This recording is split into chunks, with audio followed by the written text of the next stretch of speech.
What is up, guys? It's Owen Productions, and today I'm going to be doing a double review of the Bandai movie Monster Series Godzilla 1954 and the Bandai movie Monster Series Godzilla 2000 Millennium Special Color Version. Yeah, I spent way too long thinking of that intro. But yeah, today's going to be a review on the Bandai movie Monster Series Godzilla 2000 and the Bandai movie Monster Series Godzilla 1954. So without further ado, let's jump right into it. So first we're going to be taking a look at the Bandai movie Monster Series Godzilla 1954, which in my opinion, in my opinion, this is superior out of the two. I will say, the 2002 is not a bad one by any means. There are a couple of issues with that one that I'm not a big fan of. Also, I know this isn't entirely accurate to the movie, but he's actually looking forward instead of like he's in the movie. He actually looks like he was cross-eyed. I mean, with the minimal clips that I've seen.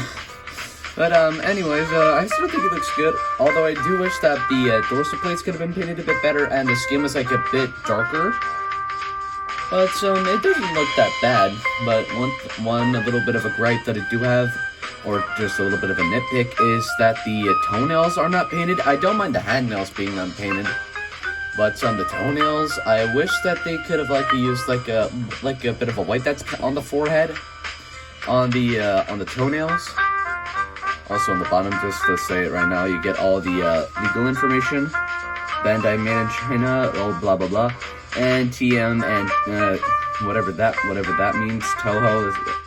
Toho, blah blah blah blah. Yeah, detail-wise, he looks pretty accurate to the film, again, due to the very minimal clips that I've seen. But I do know the original design. Also, I wish that the middle dorsal plate was just a tiny bit, slimmer and longer. But whatever. Also, the dorsal plates, I wish that they were more like a very light gray instead of a white. Also, one thing that I just realized recently is that the insides of the dorsal plates, mainly on the outer rows, are actually unpainted. Also, the little spikes on the tail are not painted either, but I don't really mind it that much. If I'm being honest, who knows for sure. But yeah, articulation, it's very minimal. There's nothing at the head.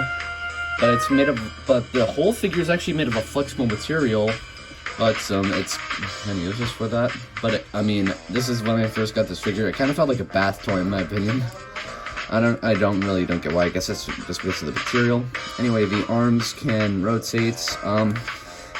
Nothing, and that's it for the arms. Nothing at the waist, and the legs can kick that far. And can move back around that far. So pretty much a full 360 if you move the arms out of the way. Yeah, that works. So yeah, I think this thing is actually not a bad one. But out of all the Godzilla figures that I do own and that I have seen, I prefer the NECA 2019 Atomic Blast Godzilla out of them all. Although I actually did make a little something for this specific figure. Like a little atomic breath part. So it kind of resembles what it's in the movie, but I actually need to make a little stand to actually stand this thing up. So yeah, this one I think is not a bad one, but on Amazon it's like $30. I don't get why these things are that pricey, but they do look good, not gonna lie. So now let's move on to the next one. So on to the 2002 version. Yeah, this one, the colors I actually do prefer. And, yeah, the eyes, when you look at them from the front, I feel like these, are like what it should have looked like on the 1954, Bandai movie Monster Series. But yeah, sculpting on both of these figures is fantastic in my opinion. Yeah, yeah, the main things that I do take part for are the fingernails and toenails. I mean, the painting on them is not is not good, but it's not terrible. I mean, I guess, no, I don't really see what they were going for, but, if any of you know, like, know what, like, what they tried to go for with this kind of, like, paint, just let me know, please. But yeah, the only other thing that I take issue for is the, way the tail is sculpted, which prevents him from standing upright properly. But this design is, the one I prefer out of the two. But, the figure is not the best. Also, yeah, the dorsal plates on both figures are actually made of flexible material, unlike the NECA version that I just talked about a second ago. So, anyway, articulation is pretty much the same as the other one, except the arm's just a little bit tighter than the other.